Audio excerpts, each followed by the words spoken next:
Hey, what's up guys? Today I want to show you how I made this soft fur animation with the perfume bottle falling into the fur. First I modeled the bottle, which let's put a view flag on there and hide the other stuff.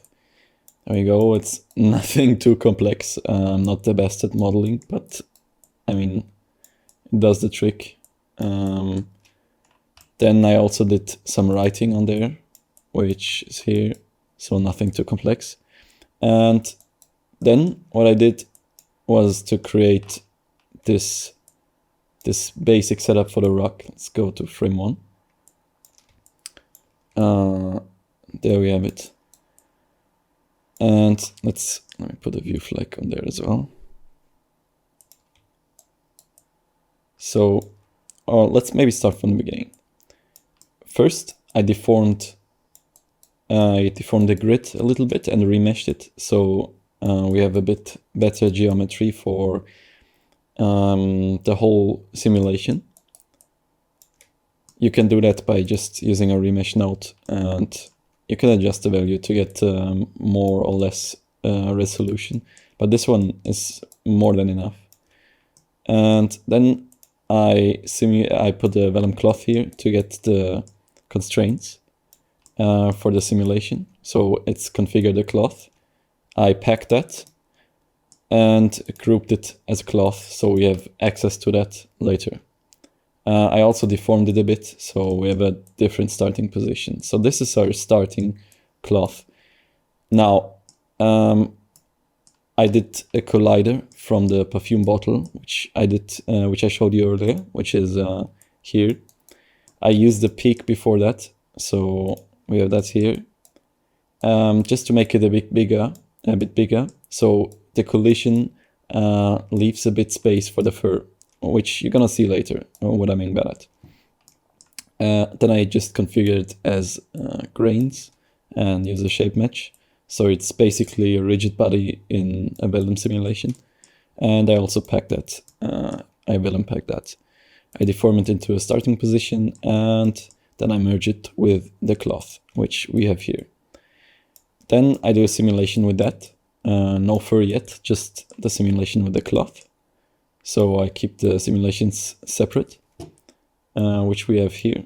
I already cached it out. And also I packed it after the simulation, so we can cache it together with the constraints. And then I unpacked it afterwards again. So we have the constraints as well as the geometry.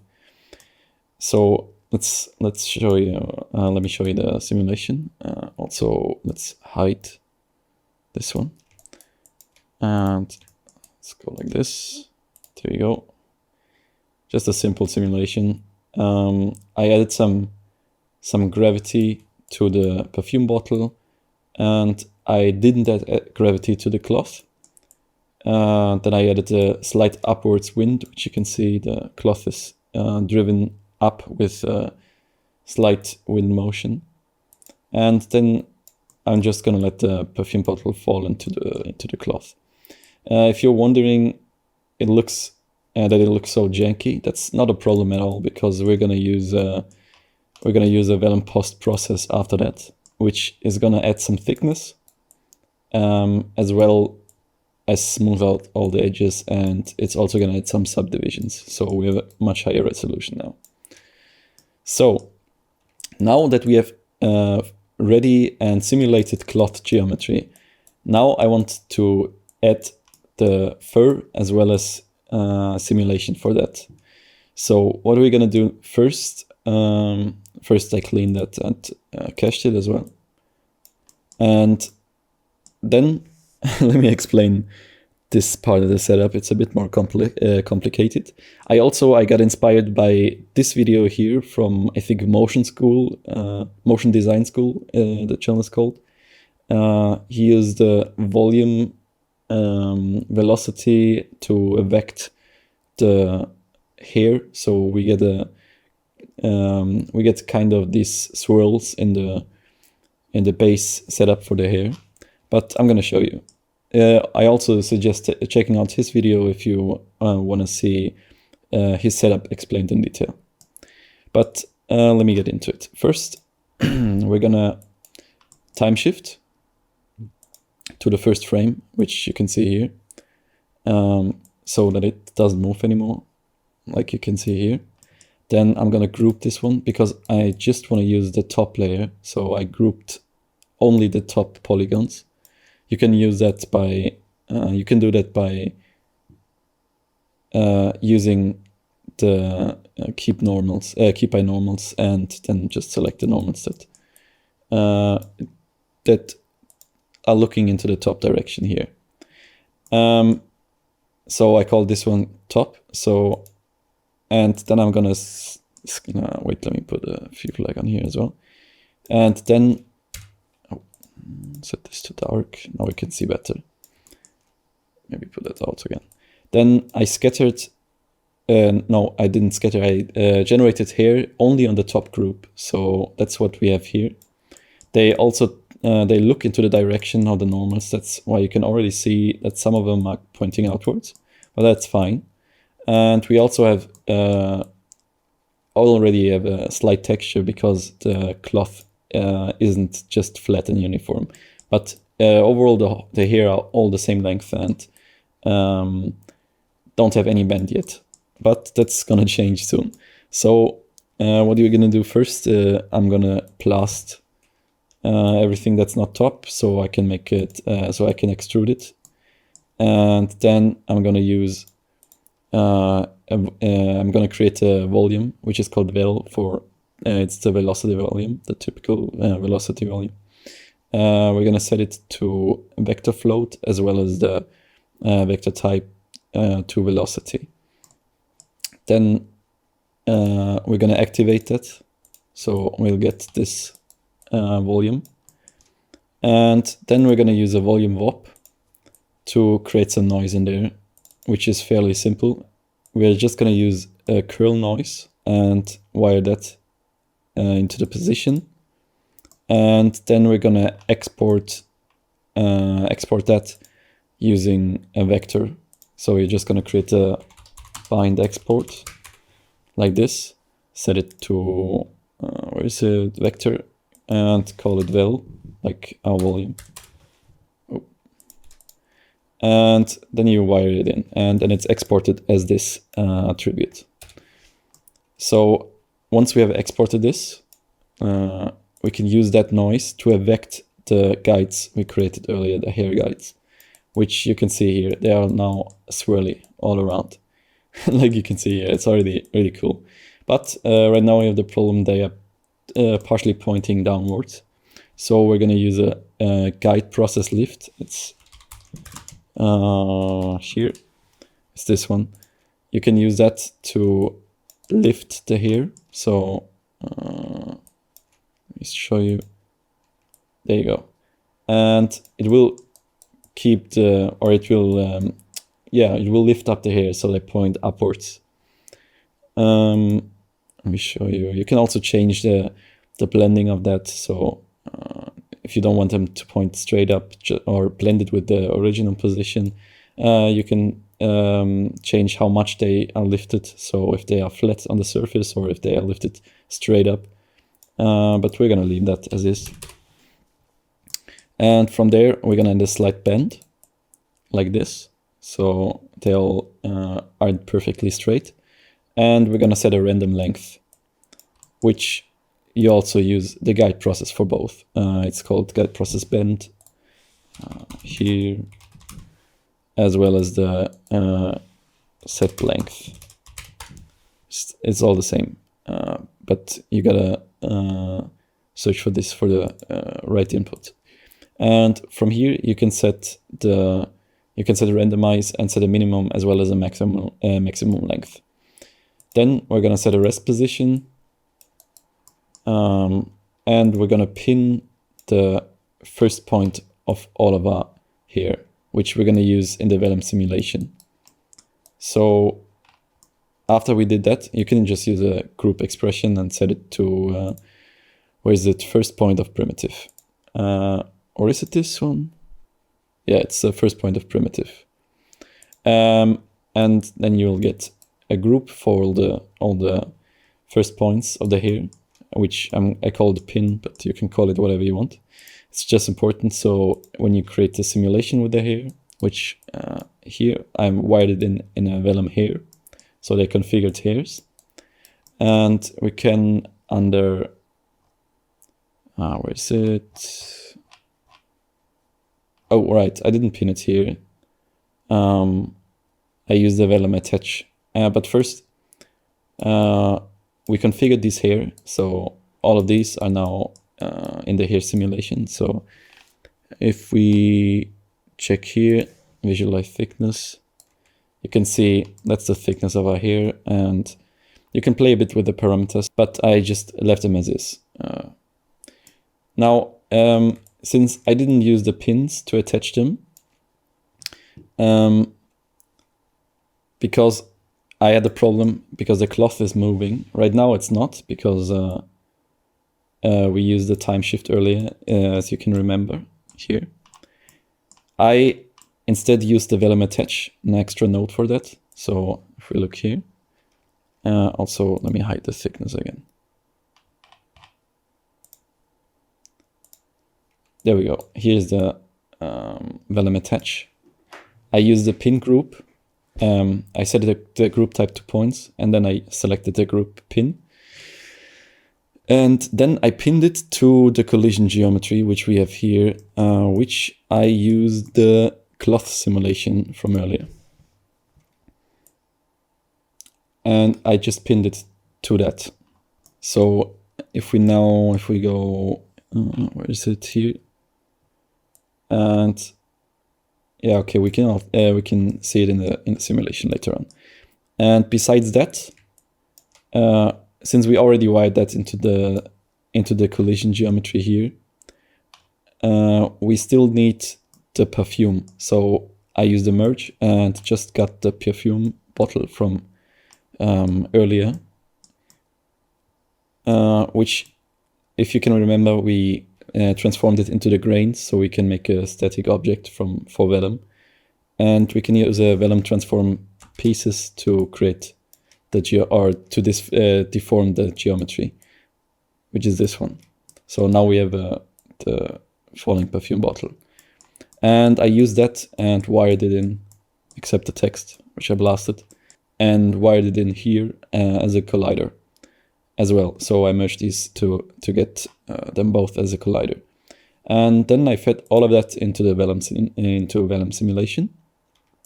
Remember, we have the already simulated cloth and the already simulated bottle falling onto the cloth. So everything that is simulated is the hair on the surface. So it will get simulated with the motion, as well as I added some wind noise, and the collision between the cloth as well as the perfume bottle. After I simulated that, I packed it again and cached it. So that's what we have here. I'm not sure if I can play it back. Might be too heavy. It's a bit too heavy. But yeah, as you can see, it's moving. And you can already see where the bottle is colliding. And I'm not sure if you can see it well, but it's where the hair are getting squished. So there we have the hole where the perfume bottle is. And yeah, so the reason why I use let me set the view flag on here. The reason why I used the thicker perfume bottle earlier, which you can already see, it's not all the way. So the bottle starts here and technically the collision is somewhere here. But with the simulation of the hair going on, we would run into a problem if it was the collider, which was just the bottle, not the thicker bottle, because the hair would clip into the bottle, and which I had earlier. Maybe I still have the simulation. Let me check. No, I don't have it. But essentially the problem was that the hair were clipping into the bottle, and if the and when the bottle was slipping of the surface, the hair got stuck and the primitives were stretching all over the place and exploding and stuff. So that's a neat way to fix that. Just leave a little bit of room if you want to simulate other stuff onto between your simulation later on. What I did next was unpacked it again. So I just kept the geometry this time, not the constraints. And I cleaned that, so we got rid of all the unnecessary attributes. It's important to keep the rest as well as the width, because that's what we need to render. And then I use the guide attribute lookup, as well as the hair generation. So we uprest the whole simulation. So you're just gonna turn off the grow unguided hair here and just put on some density, and then it's gonna use the guides which we created earlier. Let me show you. We use these ones as guides, and we're just gonna grow a bunch more hair, which already looks sick. What I forgot to explain was I wired the deformed animation back into the hair generation in the third input to deform the whole skin geometry. But after that, we add an additional clump, hair clump. It's called hair clump, like this, to add some more texture, so the hair sticks a bit more together. So we get these little, hair clumps. This isn't working 100% perfectly in the motion. I think sometimes you can see, let me check. Sometimes it's fine, but sometimes you can see some hair coming from nowhere, which I didn't find out how to fix yet, but it looks fine, like you saw at the beginning. It will work for most cases, and if you find any fixes for that, let me know in the comments. Besides that, after the clump, I added a resample to get the curve view attribute and make them a bit more smooth, so they aren't as jagged. I think they still are a bit, no, as you can see, they're a lot more smooth. As well, we add the curve view attribute here, which we're gonna use to texture. I can use the color ramp here to add the texture attribute from the curve view, the color attribute from the curve view. So just set that to ramp from attribute curve view, and I use the simple black to white ramp here. You can use the width and just multiply that if you want a different width. This is especially useful if you're gonna render in Karma, because I ran into some issues with extremely thick curves in Karma.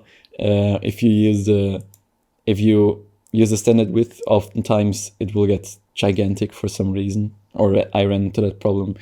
But this one seems to be fine because I left it at just ×1. But if you change this one, like for example, I don't know, ×2, and it will double the width, or 2.5 if you want to use half the width. But yeah, that's just a simple way to multiply the width afterwards using an attribute wrangle. Then I use the trail to compute the velocity. Oh, let me put the view flag on here. And go back to the start. And then I cached all of that again, which I'm not sure if I suggest that because that cache is gigantic. Maybe I should have packed that or something before. But yeah, after that, we have a whole simulation. Simple as that. For the render, I also did a fluid simulation, which you can't see. It's fine. You can see it, kind of see it. It's not too apparent. It started on frame 2 because I set frame. Oh, it also looks shit on frame 1. So I should have rendered a few frames before. So I should have used some pre-roll, but it's fine. If we play that back, you can see that's our simulation.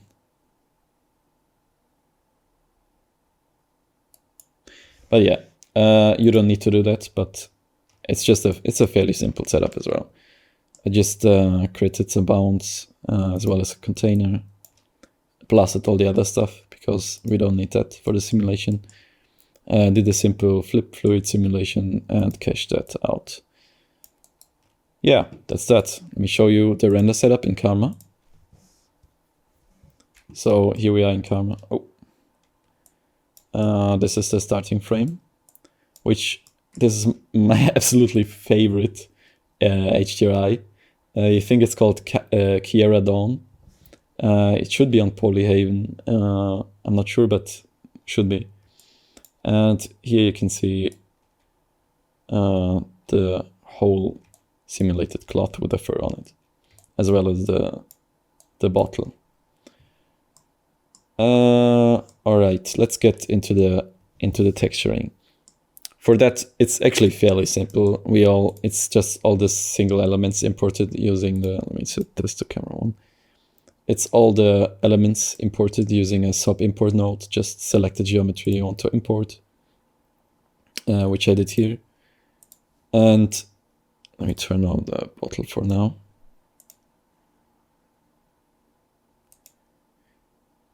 And you have the option in, if you use the render geometry settings node afterwards, you have the option to enable the motion blur and set it to velocity blur, which I turned off for this render. I can edit afterwards. I exported the path for that, but I'm not sure if I did it in this video, so you'll see in the beginning. Then you can also use the holdout mode here if you just want to render one part of your setup. Let me turn that on again. So if I mat out, let me use that here. If I mat out this one as well as this one, you'll see it will only render everything except except the bottle. So it will cut that one out. So you can render these two apart, and it will help a lot when color grading the single parts of your image. So I color grade the fur in a different layer than the bottle. So let's turn that on again for now. And there's not much left. So besides the HDRI, which I already said is the Kiara Dawn one, I also did some lights for the bottle, which I used the light mixer here to disable them on the fur, so they just affect the bottle, which you can do, just drag them in the shadow part. I think I'm going to do an extra video on that. So the only left important thing for the fur is the material. So let's go into the material library here. You're just going to create a Karma material builder, then go in there, and all you need to texture it is a geometry property value, this one here. You can set that to color and type display color. It's important that it's typed exactly like this, because it's basically the CD attribute for Karma or material X. And you can wire that in to, you can either wire that into a ramp. So if I create a parameter ramp or Karma ramp parameter, let me use it.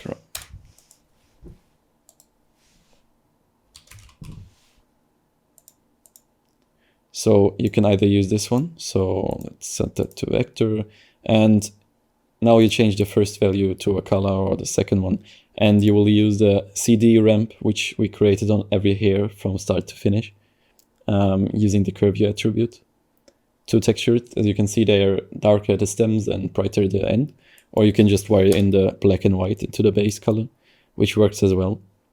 But yeah, simple as that actually. So yeah, not much more to say. For the rendering of the class, I used let me show you. I used the dielectric priority. So it will cut off all the edges of the geometry if they are in a transparent geometry with a higher priority. Lower numbers are higher priorities. So this one let me set this to geo. the geometry of the bottle will cut off the water geometry, so you don't see the water inside of the walls of the bottle. And that's that. I hope you enjoyed, and I'll see you in the next one. Bye.